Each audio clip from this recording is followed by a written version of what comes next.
ಮಂಜೇಶ್ವರ ತಾಲೂಕಿನ ವರ್ಕಾಡಿ ಸಮೀಪದ ಪೊಯ್ಯತ್ತಬೈಲ್ ಜುಮಾ ಮಸೀದಿ ಹಾಗೂ ಮಣವಾಟಿ ಬಿವಿ ದರ್ಗಾ ಶರೀಫ್ ಉರುಸ್ ಕಾರ್ಯಕ್ರಮಕ್ಕೆ ಚಾಲನೆ ದೊರಕಿತು. ಕೋವಿಡ್ ಮಾನದಂಡಗಳನ್ನು ಪಾಲಿಸಿಕೊಂಡು ನಡೆದ ಕಾರ್ಯಕ್ರಮದಲ್ಲಿ ಉಲಮಾ ಶಿರೋಮಣಿಗಳ ಹಾಗೂ ಧಾರ್ಮಿಕ ನೇತಾರರ ಸಹಭಾಗಿತ್ವದಲ್ಲಿ ಜುಮಾ ನಮಾಜಿನ ಬಳಿಕ ಕಾರ್ಯಕ್ರಮ ಆರಂಭಗೊಂಡಿತು.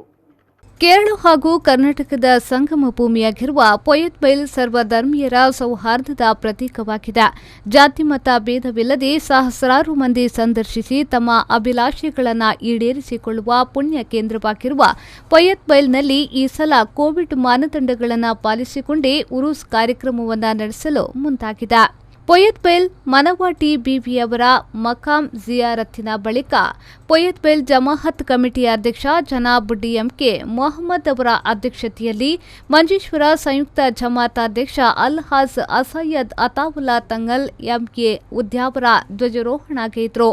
ಈ ಸಂದರ್ಭದಲ್ಲಿ ಪೊಯ್ಯತ್ತಬೈಲ್ ಮಾಜಿ ಅಧ್ಯಕ್ಷರುಗಳಾದ Nadibail Ahmed Kunhi Haji, Haji T Ahmed Kunhi Haji, V Ahmed Kunhi Odangala, T Ismail lecturer ಮೊದಲಾದವರು ಉಪಸ್ಥಿತರಿದ್ದರು.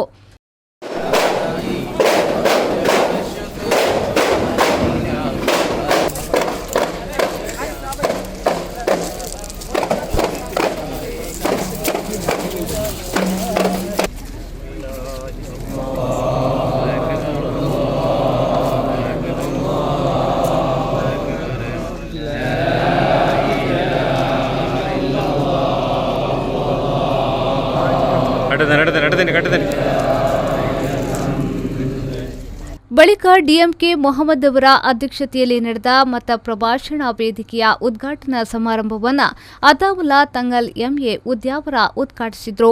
ಬಳಿಕ ಮಾತನಾಡಿದ ಅವರು, ಕೋವಿಡ್ ಮಹಾಮಾರಿಯಿಂದಾಗಿ ಸುಮಾರು 1 ವರ್ಷಗಳ ಕಾಲ ನಮಗೆ ಯಾವುದೇ ಸಮಾರಂಭದಲ್ಲೂ ಪಾಲ್ಗೊಳ್ಳಲು ಸಾಧ್ಯವಾಗುತ್ತಿರಲಿಲ್ಲ.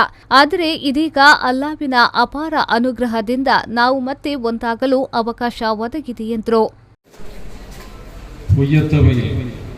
ഉറൂസിൻ്റെ പരിപാടി തുടങ്ങുന്ന ദിവസമാണ്. എല്ലാവരും വളരെ ആകാംക്ഷയോടെ കാത്തിരിക്കുന്ന ദിവസം കൂടിയാണ് ഇന്ന്. കാരണം കഴിഞ്ഞ കൊല്ലം നമുക്കെല്ലാവർക്കും അറിയാം, 2020 ഒരു കൊല്ലം മുഴുവനും നമുക്കെല്ലാവർക്കും ശാരീരികമായും മാനസികമായും സാമ്പത്തികമായും സാമൂഹികപരമായും വളരെയേറെ ബുദ്ധിമുട്ടുകൾ വന്ന ഒരു വർഷമാണ് ഈ COVID-19 എന്ന് പറയുന്ന ಈ ವೈರಸ್.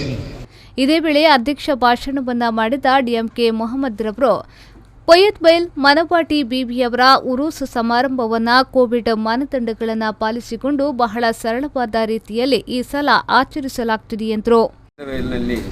ಅಂತ್ಯವಿಶ್ರಮಗೊಳ್ಳುವ ಸೈಯದ್ ಮಣವಾಟಿ ಬಿಬಿ ರಲಿಯಲ್ಲಾಹು ಅನ್ಹಾ ಅವರ ಹೆಸರಿನಲ್ಲಿ 2 ವರ್ಷಕ್ಕೊಮ್ಮೆ ನಡೆಸಿಕೊಂಡು ಬರುವಂತಹ ಉರುಸ್ ಸಮಾರಂಭದ ಇವತ್ತು ಉದ್ಘಾಟನಾ ಪತಾಕೆ ಏರಿಸಿ ಉದ್ಘಾಟನಾ ಸಮಾರಂಭ ಈಗ ನಡೀತಾ ಇದೆ. ಮತ್ತು ಕೋವಿಡ್-19 ಆದ ಕಾರಣ ನಮಗೆ 16 ದಿವಸ ಮಾಡುವಂಥ ಉರುಸ್ ಕಾರ್ಯಕ್ರಮವನ್ನು ಕೇವಲ 3 ದಿವಸಕ್ಕೆ ಸೀಮಿತಗೊಳಿಸಿ ಈ ಕೋವಿಡ್ ಮಾನದಂಡವನ್ನು ಪಾಲಿಸಿ ಈ ಉರುಸ್ ಸಮಾರಂಭವನ್ನು ನಡೆಸ್ತಾ ಇದ್ದೇವೆ. ಇದು ಇವತ್ತು ಉದ್ಘಾಟನಾ ಈಗ ಪತಾಕೆ ಏರಿಸಿ ನಮ್ಮ ನೆಚ್ಚಿನ ಸೈಯದರಾದಂಥ ಅತಾವುಲ್ಲಾ ತಂಗಲ್ರವರು ನೆರವೇರಿಸಿದ್ದಾರೆ. ಇನ್ನು ಮತಪ್ರಭಾಷಣ ಕಾರ್ಯಕ್ರಮ ಇವತ್ತು ಸ್ಟೇಜಿಯಲ್ಲಿ ನಮ್ಮ ನೆಚ್ಚಿನ ವಿ4 ನ್ಯೂಸ್ನೊಂದಿಗೆ ಪ್ರತಿಕ್ರಿಯಿಸಿದ ಪೊಯ್ಯತ್ತಬೈಲ್ ಜಮಾಅತ್ನ ಮಾಜಿ ಅಧ್ಯಕ್ಷ ಹಾಗೂ ಮದನಿ ಕಾಲೇಜು ಪ್ರಾಂಶುಪಾಲರಾಗಿರುವ ಇಸ್ಮಾಯಿಲ್ ಅವರು ಸರ್ವಧರ್ಮೀಯರ ಸೌಹಾರ್ದದ ಪ್ರತೀಕವಾಗಿರುವ ಪೊಯ್ಯತ್ತಬೈಲ್ ದರ್ಗಾ ಶರೀಫ್ಗೆ ಊರಿನಿಂದ ಹಾಗೂ ಅದೇ ರೀತಿ ಪರ ಊರಿನಿಂದ ಅದೆಷ್ಟೋ ಭಕ್ತಾಭಿಮಾನಿಗಳು ಆಗಮಿಸುತ್ತಿದ್ದಾರೆ ಎಂದರು. ಬಹುಮಾನ್ಯರೇ, ಸಿದ್ಧವಾದಂತಹ ಪೊಯ್ಯತ್ತಬೈಲ್ ಮಣವಾಟಿ ಬಿವಿ ದರ್ಗಾ ಶರೀಫಿನಲ್ಲಿ ಇಂದು ಬಹಳ ಸಂಭ್ರಮ ಸಡಗರ ಭಕ್ತಿ ಶ್ರದ್ಧೆಗಳೊಂದಿಗೆ 3 ದಿನಗಳ ಉರೂಸ್ ಕಾರ್ಯಕ್ರಮಕ್ಕೆ ಚಾಲನೆಯನ್ನು ಸೈಯದ್ ಅತಾವುಲ್ಲಾ ತಂಗಳ್ ಮಂಜೇಶ್ವರ್ ಇವರು ಈಗಾಗಲೇ ಚಾಲನೆ ನೀಡಿದ್ದಾರೆ. ದಕ್ಷಿಣ ಭಾರತದಲ್ಲಿನ ಮುಸ್ಲಿಂ ಪವಿತ್ರ ಕ್ಷೇತ್ರಗಳಲ್ಲಿ ಈ ಪೊಯ್ಯತ್ತಬೈಲ್ ದಲ್ಲಿ ಅಂತ್ಯ ವಿಷಮ ಹೊಂದ್ತಾ ಇರುವಂತಹ ಅಸಯ್ಯದ ಮಣವಾಟಿ ಬೀಬಿ ದರ್ಗಾವು ಕೂಡ ಒಂದು. ಬಳಿಕ ಮೌಲಾನಾ ಫೆರೋಡ್ ಅಬ್ದುಲ್ ರಹಿಮಾನ್ ಸಖಾಫಿ ಮುಖ್ಯ ಪ್ರಭಾಷಣ ನೀಡಿದರು. ಈ ಸಂದರ್ಭ ಇಬ್ರಾಹಿಂ ಬಾತಿಶಾ ತಂಗಲ್, ಸಿರಾಜುದ್ದೀನ್ ಸಿದ್ದಿಕಿ, ಅಬ್ದುಲ್ ಮಜೀದ್ ಫೈಜಿ, ಅಬ್ದುಲ್ ಜಬ್ಬಾರ್ ಸಖಾಫಿ ಮೊದಲಾದವರು ಉಪಸ್ಥಿತರಿದ್ದರು. ಬಳಿಕ 7 ಗಂಟೆಗೆ ಅಸಯ್ಯದ್ ಅಬ್ದುಲ್ ರೆಹಮಾನ್ ಇಂಬಿಚಿಕೋಯ ಅಲ್ ಬುಖಾರಿ ಬಾಯರ್ ತಂಗಲಪರ ನೇತೃತ್ವದಲ್ಲಿ ವಾರ್ಷಿಕ ಸ್ವಲಾತ್ ಮಜ್ಲಿಸ್ ನಡೆಯಿತು. ಇಂದು ಪೂರ್ವ ವಿದ್ಯಾರ್ಥಿ ಮತ್ತು ಉಲಮಾ ಸಂಗಮ, ಖತಮುಲ್ ಕುರಾನ್ ಪಾರಾಯಣ ಹಾಗೂ ಪ್ರಾರ್ಥನಾ ಮಜ್ಲಿಸ್ ನಡೆಯಿತು.